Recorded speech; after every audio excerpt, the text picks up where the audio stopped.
Muy bien, estamos nuevamente aquí con ustedes para compartir un estudio más que tenemos para el día de hoy. Estamos en el día de preparación y es por esa razón que queremos nuevamente hacerte recordar que hoy día empieza el día de reposo del Señor. Eh, durante la semana hemos hecho nuestros quehaceres, nuestro trabajo arduo, pero la Biblia nos dice que en el séptimo día es reposo para Jehová tu Dios.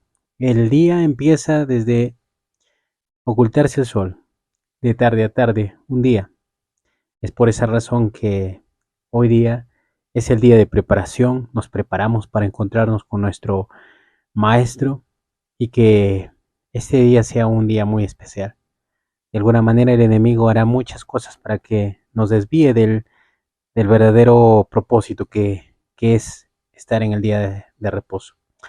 Pero con la ayuda de Él, orando para que todo lo que pensemos se haga de acuerdo a su voluntad.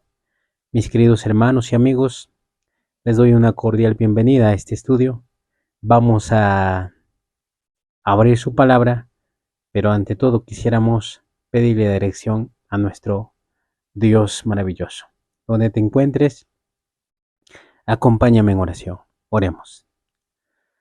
Padre bendito, en este día estamos en un día muy especial. Queremos, Señor, agradecerte porque de alguna manera nos haces aceptos ante tu presencia y bendito, Señor, no hay otra cosa que podamos ansiar sino solamente es tu perdón y tu ayuda para poder mejorar como seres humanos que somos. Perdónanos por cada cosa que hacemos que realmente no son correctos, pero sé que con tu ayuda llegaremos a tener una imagen perfecta. A eso ansiamos y eso queremos todos los días. Ayúdanos, por favor, en este día a poder escuchar tu palabra y poder meditarlo y que podamos nosotros disfrutar este día. Oramos en el nombre de Jesús. Amén. Nuestro estudio para esta mañana titula En todo semejante a nosotros. El día de ayer estudiábamos acerca de la persona carnal que era Cristo. Dios se hizo carne, recordando que no es que Dios vino con toda su plenitud y gloria aquí en la tierra, sino que reflejaba las dos naturalezas que tuvo. Antes de venir acá y tomar el cuerpo humano, y también aquí como humano, semejante a nosotros. Entonces la divinidad nunca dejó de ser en el Señor. Su mente era perfecta. Su, su naturaleza divina estaba frente y por esa razón era Dios en la tierra. Entonces vamos a la pregunta de hoy día y dice así: ¿qué nos dice, qué nos dice la palabra sobre la humanidad de Cristo? ¿Qué nos dice la palabra sobre la humanidad de Cristo? Vamos a ver lo que dice la palabra de Dios acerca de la humanidad de Cristo. En el capítulo de Filipenses, capítulo 2, Filipenses capítulo 2, versículo 6 al 11. Dice así: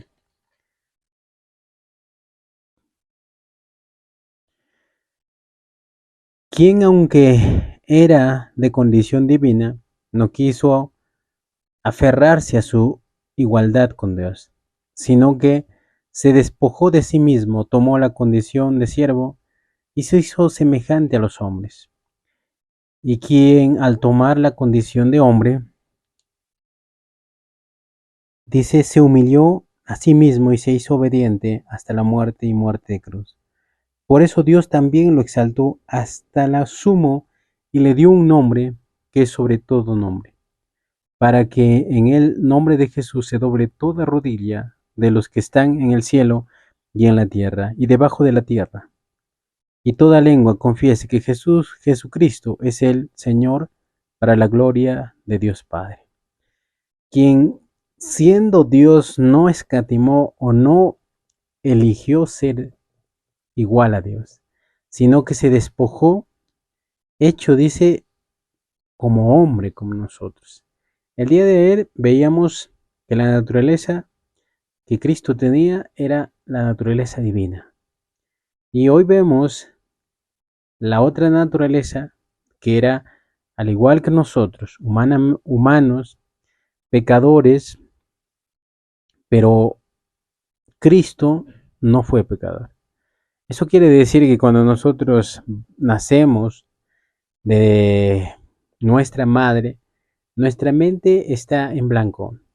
Nuestra mente puede ser educada y puede llegar a obtener ese carácter perfecto que obtuvo Cristo, porque de alguna manera ese carácter se desarrolla en el transcurso que nosotros vamos creciendo.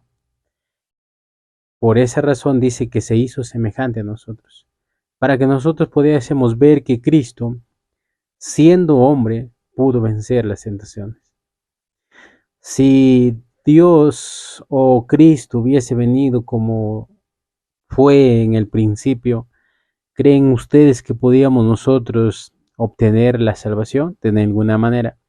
No hay nada que ver a Cristo si Él vino como Dios, porque Dios es un Dios que no necesita de esfuerzo. Él con su poder puede hacer muchas cosas, pero nosotros como humanos pecadores necesitamos hacer muchas cosas, pero con nuestra fuerza humana no podemos hacerlo. Es por esa razón que necesitamos de la perfección y el carácter perfecto de Cristo. Interesante, ¿verdad? Veamos lo que dice el deseo de todas las gentes, la página 14. Dice así: como uno de nosotros había de dar un ejemplo de obediencia. Como uno de nosotros había de dar un ejemplo de obediencia. Para esto tomó sobre sí nuestra naturaleza pecaminosa, y pasó por nuestras vicisitudes. ¿Qué quiere decir eso? Pasó por las tentaciones que nosotros pasamos diariamente, por lo cual convenía que en todo fuese semejante a sus hermanos. Eso es la realidad. Tenía que convenir que sea semejante a nosotros. Si tuviésemos que soportar algo que Jesús no soportó, en este detalle Satanás representaría el poder de Dios como insuficiente para nosotros. Sin duda que es así. Por lo tanto, Jesús fue tentado en todo punto, así como nosotros. Soportó la prueba a la cual estemos sujetos nosotros, y no ejerció en favor suyo poder alguno que no sea ofrecido generosamente. No utilizó en ningún momento el poder que él había obtenido en el principio, pero no lo utilizó. Utilizó el poder que provenía del Padre. Y dice así: como hombre hizo frente a las tentaciones y venció en la fuerza que Dios le da. Que Dios le da, no que él podía hacerlo, sino que Dios le da.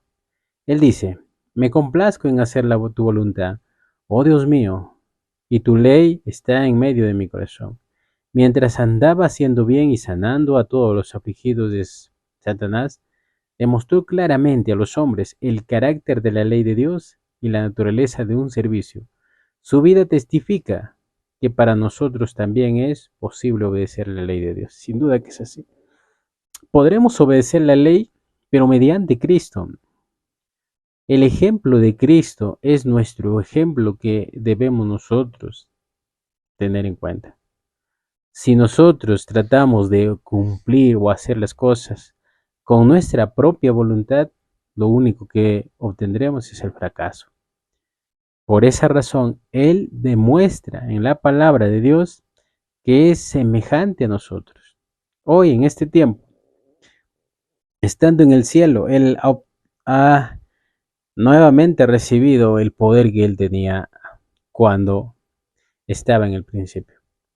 Pero cuando estuvo aquí en la tierra, no tuvo ningún poder. Era igual que nosotros. Mis queridos hermanos, recuerden, era igual a nosotros.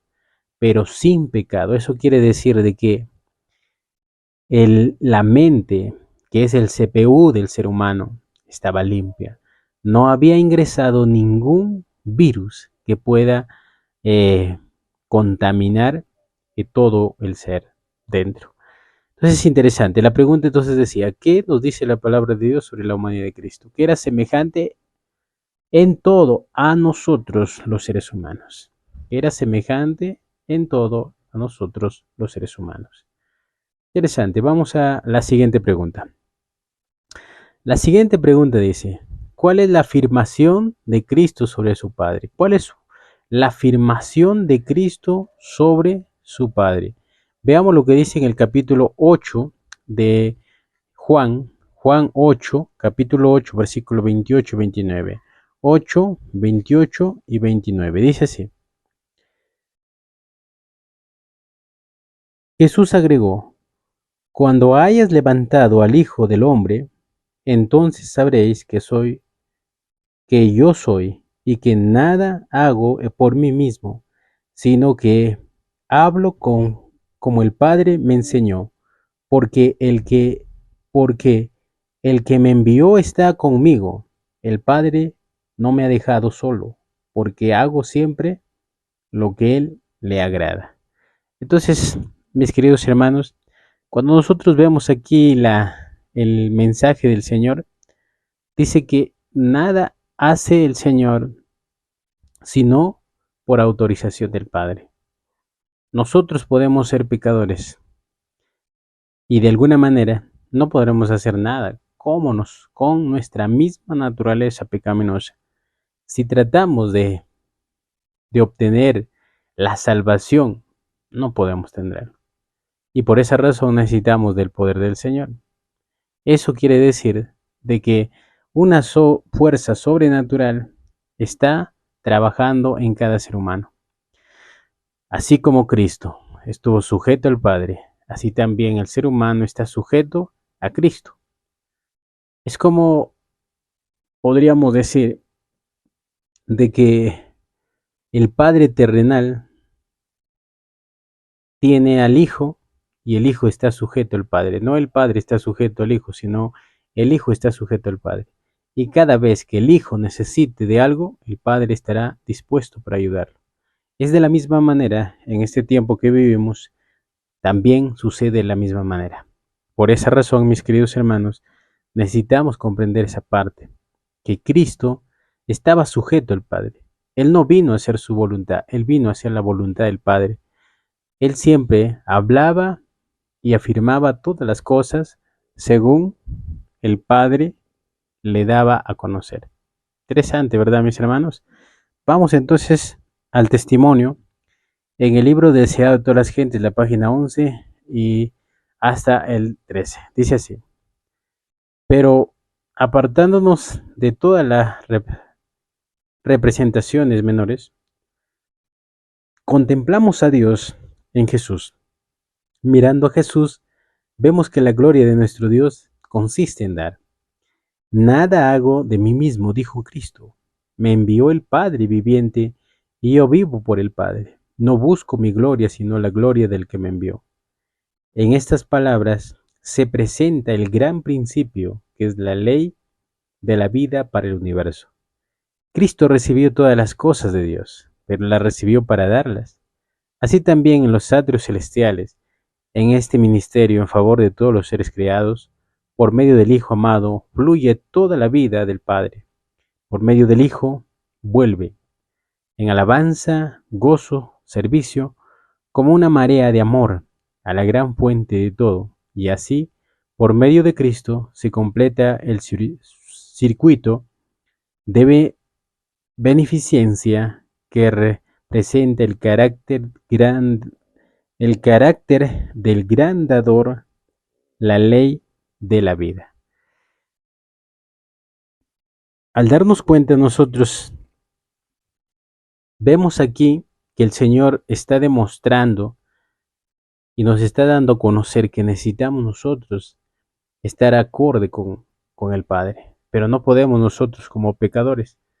Al estar al frente al Padre nosotros somos condenados, pero cuando vamos a Cristo primeramente y nosotros nos regimos a lo que Cristo dice, nosotros vamos a ir a Cristo y nos vamos a dar cuenta de que el Padre nos va a aceptar por medio de Jesucristo. Interesante, ¿verdad? Eso se llama justificación por la fe. Nosotros somos justos por medio de Jesucristo. Y vamos a interceder, o Cristo va a interceder, perdón, ante el Padre para que nosotros podamos obtener la salvación. Por esa razón, en 1 Timoteo, el capítulo 2, versículo 5 dice, porque hay un solo Dios. Aquí, Dios en la tierra, o perdón, Dios en el cielo, y un solo mediador entre Dios y los hombres, a Jesucristo, hombre. Por medio de Jesucristo nosotros podemos llegar al trono de gracia. Es mediante Cristo el que nos ayuda a contemplar los atrios celestiales por fe. Vamos a ir al Padre y vamos a ser aceptos. Pero esto es un proceso, mis queridos hermanos. Por esa razón Cristo afirmaba siempre que estaba sujeto a su Padre. Nunca se apartó, en todo momento estaba sujeto al Padre. Para no poder caer, Cristo necesitaba estar sujeto al Padre. De la misma manera, nosotros necesitamos estar sujetos al Hijo para que no podamos caer. Si nos despegamos de Cristo, así como Pedro, vamos a perder de vista y vamos a perder la salvación. Entonces, vamos a la respuesta. Dice la respuesta. ¿Cuál es la afirmación de Cristo sobre su Padre? Que el Padre es primero y Cristo es el que está sujeto al Padre. El Padre es primero y Cristo está sujeto al Padre. Esto debemos entenderlo siempre. No que Cristo, por ser después del Padre, sea una persona insignificante, sino que de alguna manera es Dios el Padre el primero, después el Hijo. Y por esa razón llega a ser el Hijo de Dios, ¿verdad? El título de Dios, Cristo lo obtiene mediante el Padre. El Padre da ese título a su Hijo, por esa razón nosotros también reconocemos que Cristo es Dios, pero no por Dios por sí solo, sino por Dios otorgado el título de Dios mediante el Padre. Entonces, esperando que cada palabra que hayamos dicho sea de provecho y que tú en este día especial puedas pasarlo de maravilla y que sea una delicia. Que tengas un bendecido día, que Dios pueda ayudarte en todo momento y que el Señor te mantenga firme hasta que Él regrese. Bendiciones.